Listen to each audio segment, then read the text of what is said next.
fundraisers, I'm Dawn Lego. It's time to buckle up for a new episode of Raise Nation Radio, the one and only podcast made to inspire fundraisers like you to continue making impact in our communities, building better tomorrows, and exchanging ideas. So whether you're a trailblazer or seasoned pro, you'll pick up the trends that transform your fundraising. And together, we'll dive into lively conversations and chat with industry-leading fundraisers and thought leaders to explore hot-button issues and innovative ideas. So stay with us for the next 30 minutes while we inspire you to embrace the future of fundraising. All right, let's get going. Welcome back to Raise Nation Radio. If you're new to the channel, you can follow us on 10 of your favorite podcast channels or on demand at onecause.com. We hope that we can turn you into a fan today and you can listen into all of our episodes. If you've been here with us before, thank you for making Raise Nation Radio so popular and for joining us again. Today, we have a very special guest, and it's a little bit extra special for me today. We have the leader of One Cause, our CEO, with us. And this is a guy you want to listen to because he may not be, coding our latest innovation, but he really does keep his pulse on the future of fundraising so that he can drive innovation here at One Cause and work with all of our partners to build better tomorrows. He really wants to future-proof fundraising, change the giving landscape, and deliver the best possible solutions to the nonprofit community. So you'll want to tune in. But he has also recently penned a book, and we're going to talk about that today too. So when I say he's busy, I mean he's really busy, and I really appreciate him taking the time to join Raise Nation Radio. So with that, I would like to welcome Mr. Steve Johns to Raise Nation Radio. Hi, Steve. Welcome. Hi, Dawn. Thank you. Thanks for having me.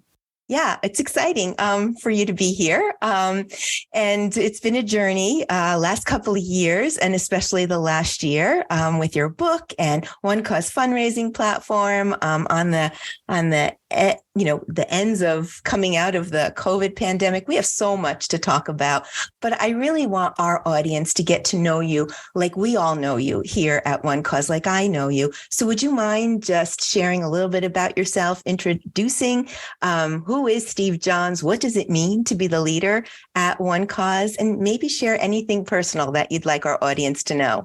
Sure, I'd be happy to do that. And once again, congrats to you for the success of Raise Nation Radio. And thanks for having me. Thank you. I'm in my 9th year here at One Cause. I joined the company in 2014. And I joined the company with about 30 years of experience already in history.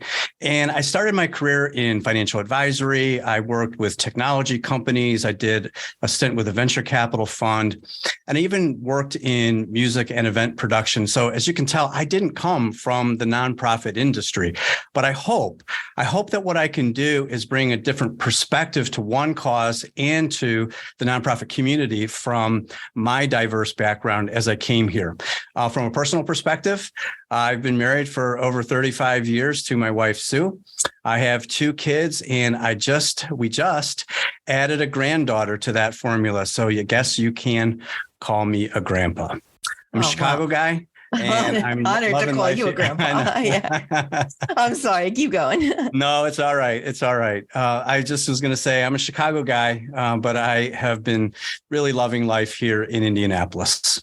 And Sue's been around from the very beginning when you joined One Cause. I remember that first meeting. She was right there, taking it all in, meeting all of us. And she's been such a big support to your journey here and to the book that we're going to talk about. So big shout out to Sue. Absolutely.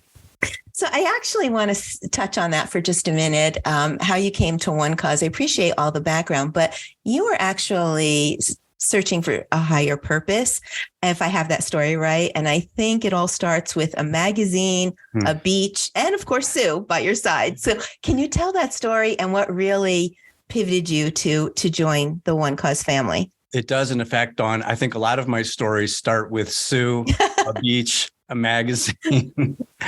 And so, as I said, I had a pretty good career going, but something was missing and I really couldn't quite put my finger on it.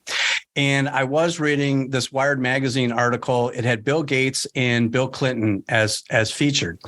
And they were telling stories of how they were using their success in their first careers power and influence, wealth, etc., and then leveraging that into helping others and pursuing a greater purpose and mission in their second careers. And literally, this is a moment, this was a beach moment. I put that magazine down and I turned to Sue and I said, that's it. That's what's missing in my life.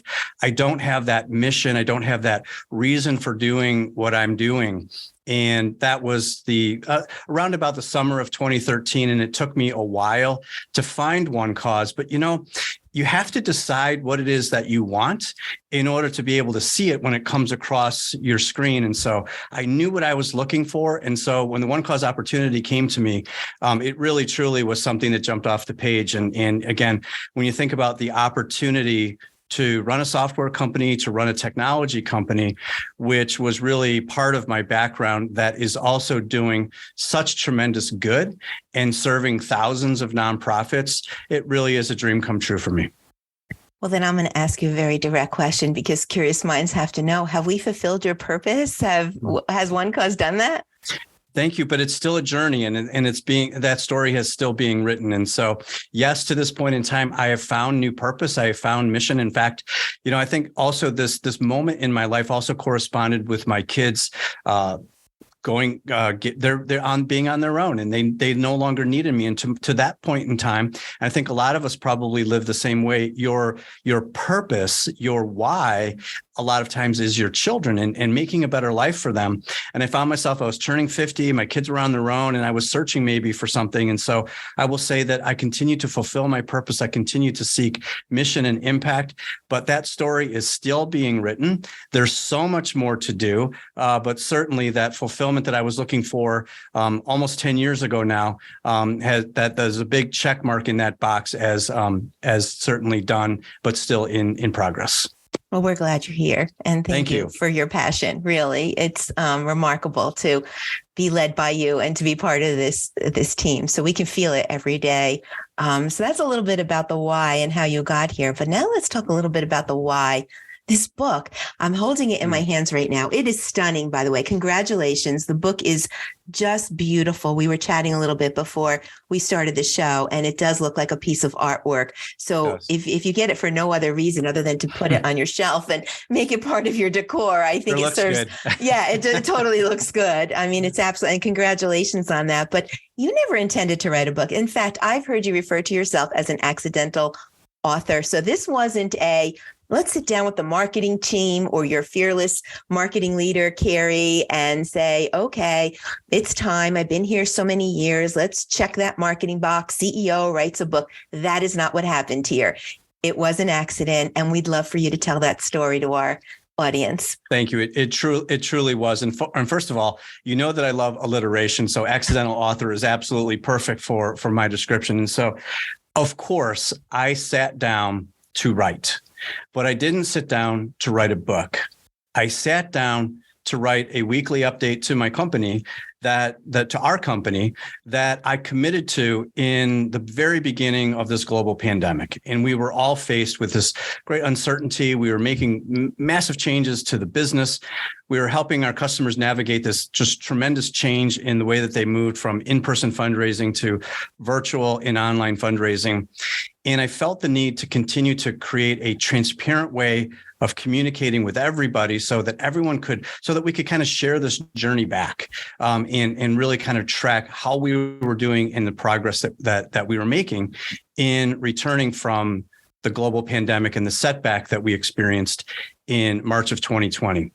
What came from that is week after week of inspiration from all walks of life. I mean, we were watching a lot of TV from back then, and I got some inspiration from Netflix and other shows that I was watching. I got inspiration from my daily meditation app. I got inspiration from online and so I kept taking notes in my phone, and I became this walking kind of collector of quotes and quips and good ideas. And they really started to become part of my messages to the company week after week after week. And, and it wasn't just it was about overcoming the adversity of the pandemic, but it was also things like being honest and truthful, and being fearless, if I can use that word, which is the title of the book, which I think is like, it's being willing to take action and move forward, even in the face of uncertainty. When you do that, you are being fearless.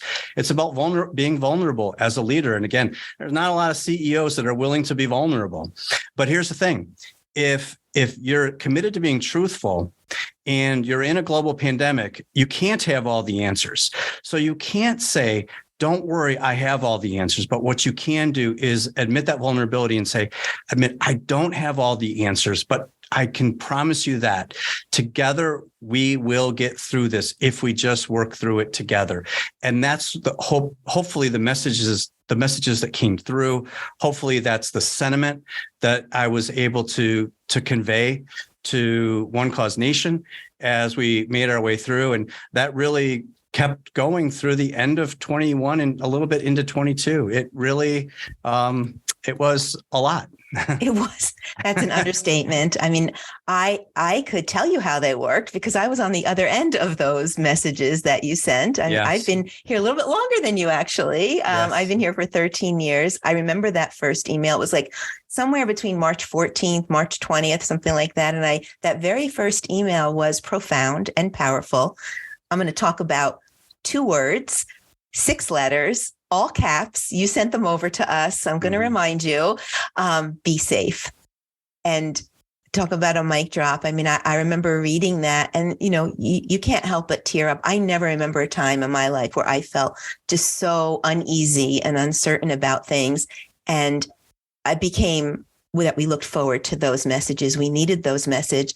And I'm going to talk why, because we had a lot going on. Right. Personally, Steve, my husband was out of work for 21 months. I had 2 children. They were being homeschooled, one of which is special needs, and homeschool was just a check the box. That was hard. Everything was hard. But on the One Cause side, it was massive. We had maybe 4 times, you might know better than me, 4 times higher call volumes. We had to get more Zoom seats for our weekly, our webinars. We had to flip our content. It was exhausting, but our customers needed us, and none looked the same. The phone call that you took at 10 was different than the phone call you took at 10:15, and was different everybody needed something absolutely different. So I think that those 2 words, be safe, turned into, I need to take care of my team so they can take care of all of the nonprofits. At the time, we had 6,000 customers.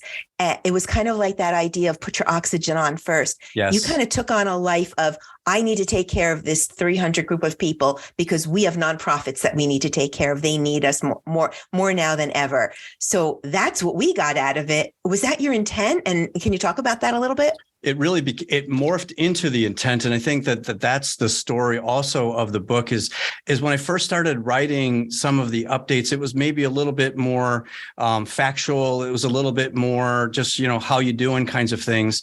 And then I started to get all of these outside inspirations and start to really be thank you for saying so. I really was trying to be, that voice that and created that cultural tether that kept us all together in. And really, I was sharing a lot of the things that I was feeling, and I was pretty much thinking that everyone else was feeling as well about, people were feeling they were struggling with finding time to be a good professional and a good parent and a good husband and wife at the same time.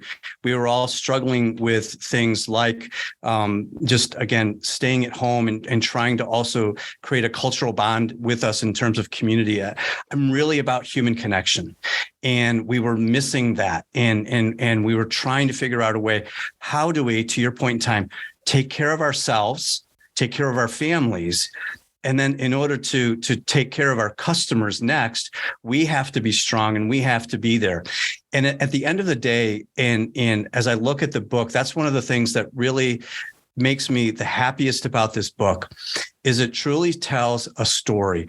And it tells a story about a community of One Cause and our customers, nonprofits, coming together and overcoming the adversity that was thrown at them with the global pandemic. But here's a twist I'm going to add to that.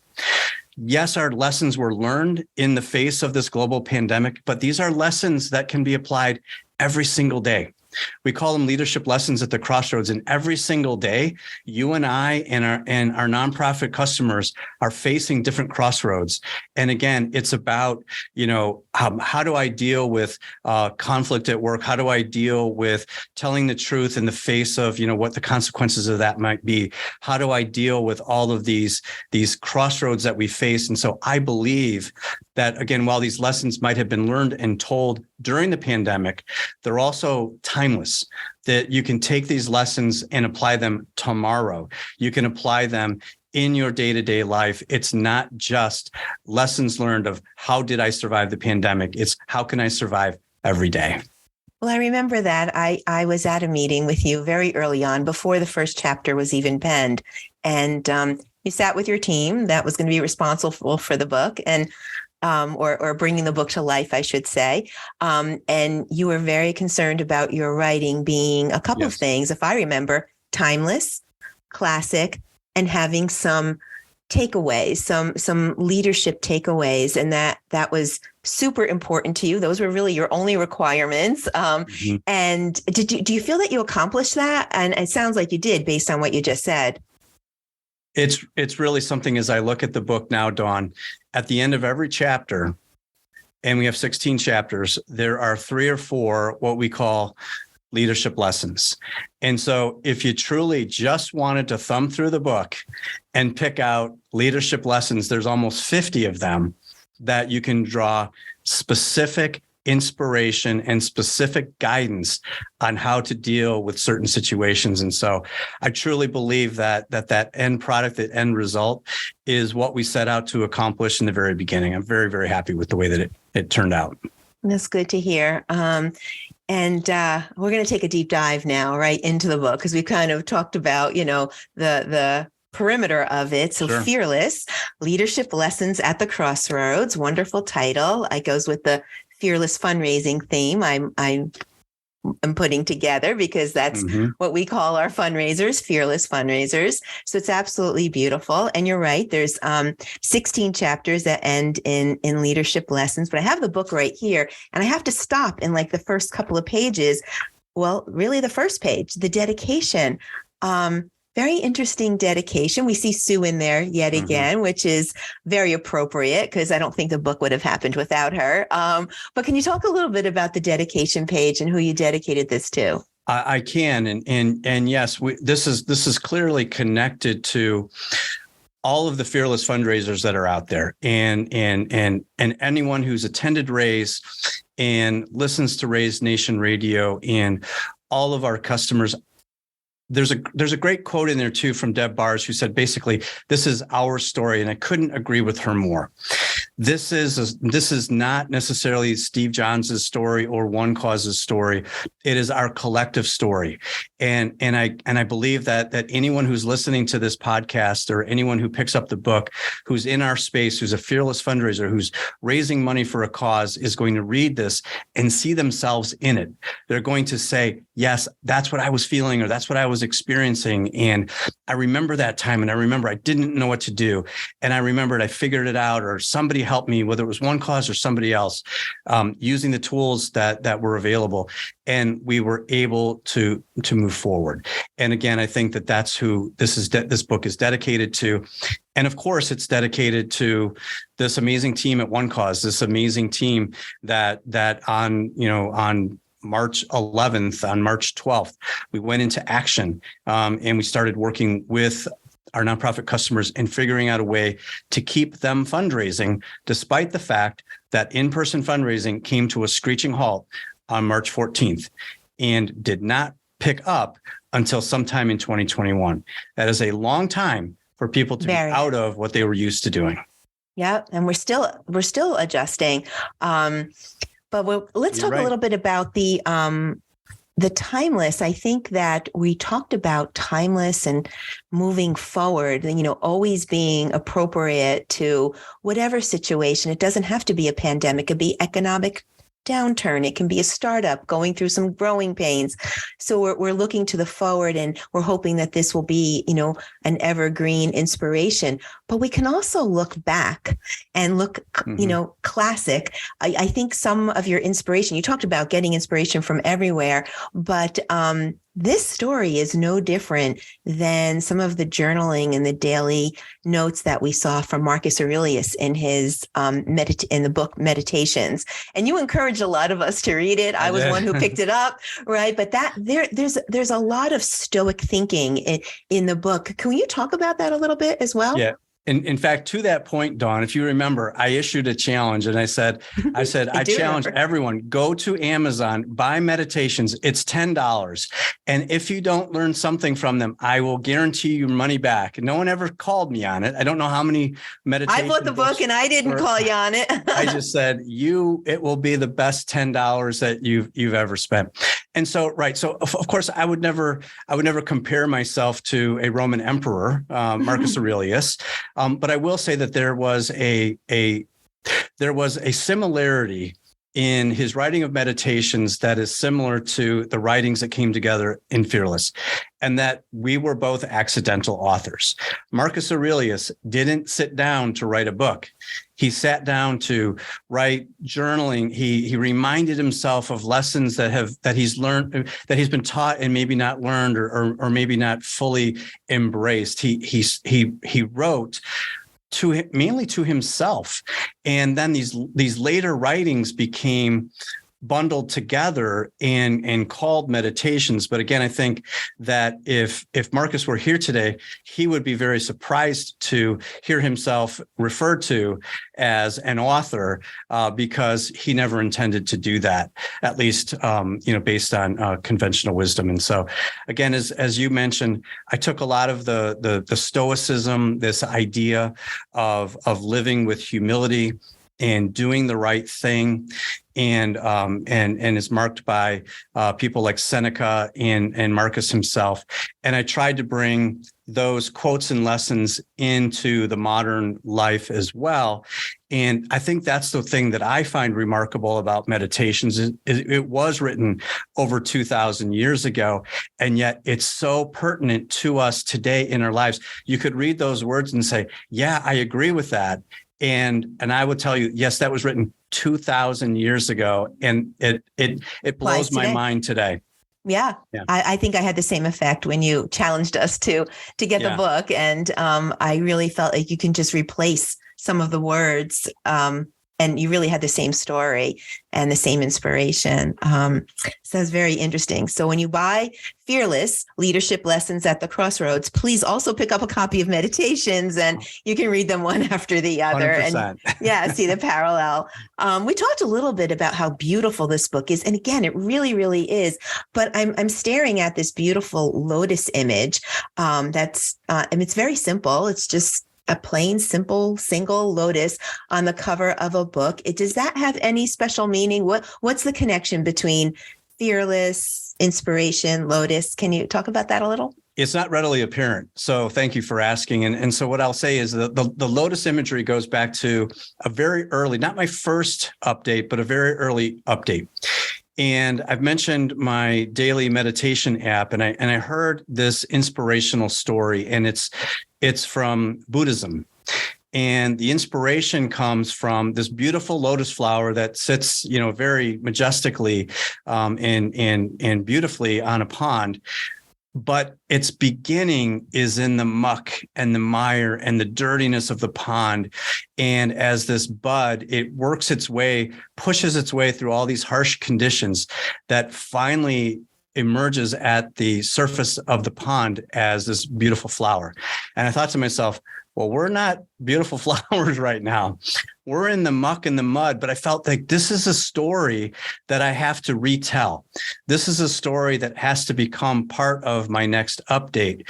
And so what I'll say is that inspiration of taking a story from another context and then bringing it to bear in my weekly updates became a recurring theme. And that's why I was saying, I got inspiration from Netflix and reading of the books that I was reading at the time. If you'll remember, I challenged myself to read classics. Don't just go to the New York Times bestseller list, but pull out Frankenstein, pull out To Kill a Mockingbird. I was reading these books and getting inspiration from that. You're going to have to share your book list here. Yes, totally. And so when I want everyone to know that, and let's not forget that the journey starts in the muck and the mire, and it's dirty, but we got to fight through that. And without that fight and without that battle, there is no lotus. There's no beautiful flower that emerges from that. And so what I was, again, trying to impart on everyone is this image that, hey, we're in the muck and mire today, and that's just the reality of it. But if we can learn from this beautiful lotus flower that someday we will be able to emerge, and we don't know when that day will be, but we will be able to emerge as this beautiful flower. That was the image, that was the inspiration, and I'm so pleased that we've now taken that image and that inspiration and made it the cover of the book, because it really was a turning point for me in terms of my updates, and they really took on a different look and feel afterwards. Well, it's a little hard to believe that such a beautiful flower, and it is beautiful, especially on the one that used on the cover of the book, starts with the muck and the dirt. But I'm going to challenge you, if you don't mind, to take this a little bit further and maybe kind of draw a parallel. I think that we were at One Cause when the pandemic hit in March of 2020. We were marching towards new innovation. We were the pioneer in 2008, bringing, the first digital fundraising platform with mobile bidding, to the industry. And we were really pushing the envelope, marching towards innovation. But of course, some things happened, and we had to quickly pivot. And now we're fast forward to post-pandemic, and something beautiful came out of that. There was muck, there were hard times, but it really changed the landscape for your development team, for your product team. And there's a great story there. I don't want to deviate from the book, but I need to ask you, and I'm sure our audience wants to know, innovation at One Cause is just soaring. And I do believe that came from the muck of the pandemic. Is that right? And can you expand on that a little bit more? Yeah, so true. And it's not deviating from the book at all. And in fact, when you read the book, you're going to see a lot of references to this in the book, because it became, I would say, perhaps emblematic of our way back. And so what we did very early on, maybe the third or fourth week of March, is have a meeting as an executive team to decide that we were going to take our entire development effort as it was to that point in time, and we were going to point that in the direction and have every effort pointing towards the development of something that we called the Virtual Event Center. And it was a purpose-built fundraising solution for this new virtual world. And we went, what would usually be about 18 to 24 months of development, we probably got done in 4 months.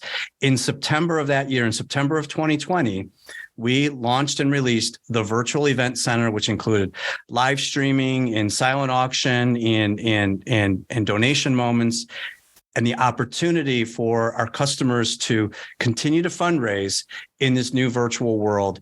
And now that Virtual Event Center that was really key in September of 2020, we've now added in-person functionality, and we've released that this year in October of 2022 as our brand new One Cause fundraising platform, which again, I think will push the envelope in terms of modern and easy to use, and again, maybe the next decade of innovation for us as a company that I really do, to your point, believe had a lot of its roots, if I may, in the pandemic, as the Virtual Event Center, which has now emerged, perhaps to keep the analogy going, as this beautiful lotus that we're going to call the One Cause fundraising platform.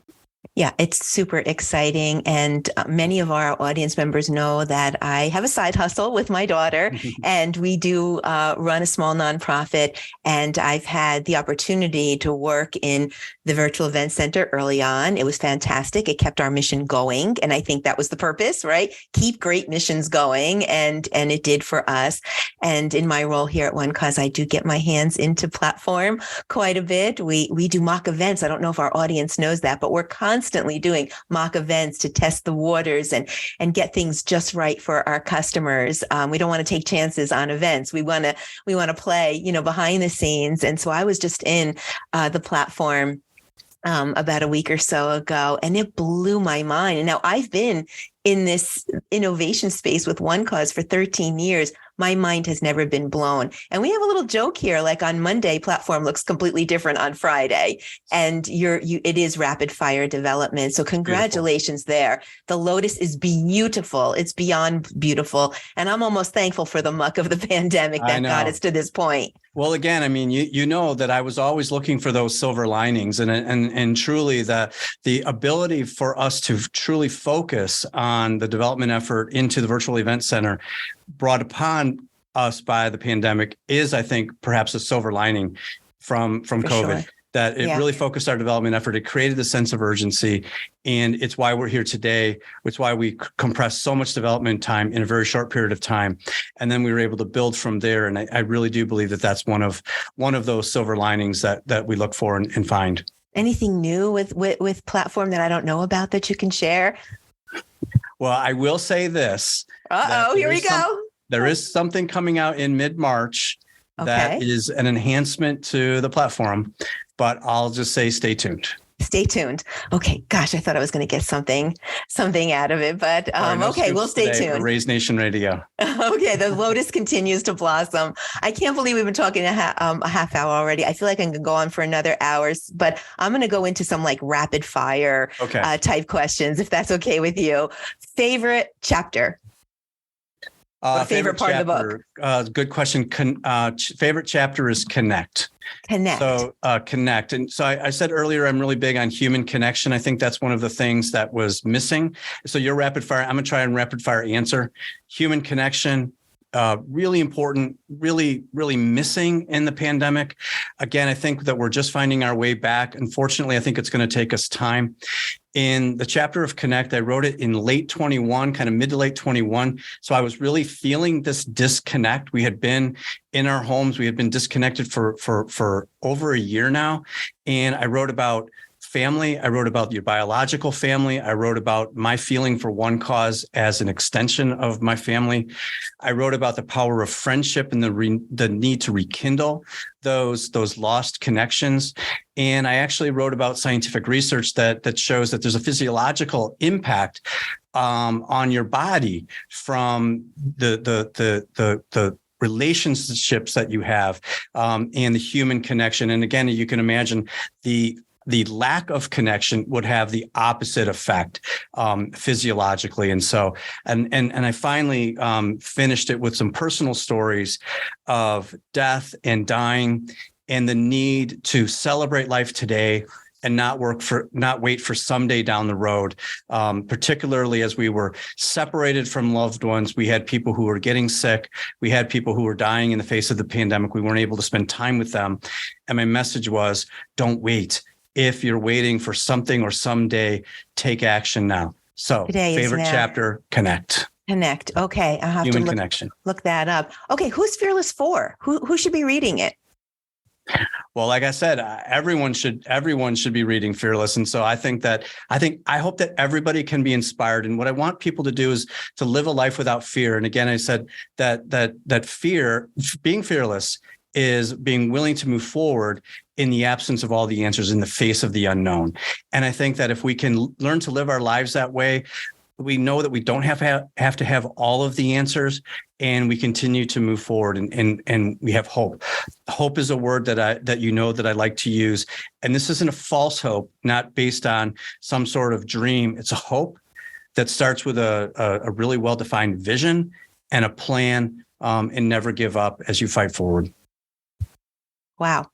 Okay. Then what do you want readers to feel? What's their take? What's that feeling that you want? They close 200, you packed a lot into 266 pages. So they close the book. What's that feeling you want them to have? Yeah, again, the feeling that I want them to have is to know. And again, I've compressed so many different lessons and so many different things for someone to learn that it's hard to focus on just one. But it is this idea that despite what is presented to you, that you can continue to show resilience in the face of adversity. And that resilience in the face of adversity, again, does not have to come in a global pandemic. It can come just from those day-to-day crossroads that we face. And again, I think that it's really about finding a way. I wrote a chapter called Finding a Way, and it was about how we, despite all of the things that were coming at us, and I drew a parallel to what Live Nation had done with the Brad Paisley concert that we went to in the summer. And they literally turned the concert venue inside out. The Brad Paisley performed in the middle of the parking lot, and we all drove our cars and sat in our cars in the parking lot and listened to Brad Paisley. And the point was, you gotta find a way to get through it. Yeah. You sure do. And this book is definitely that inspiration.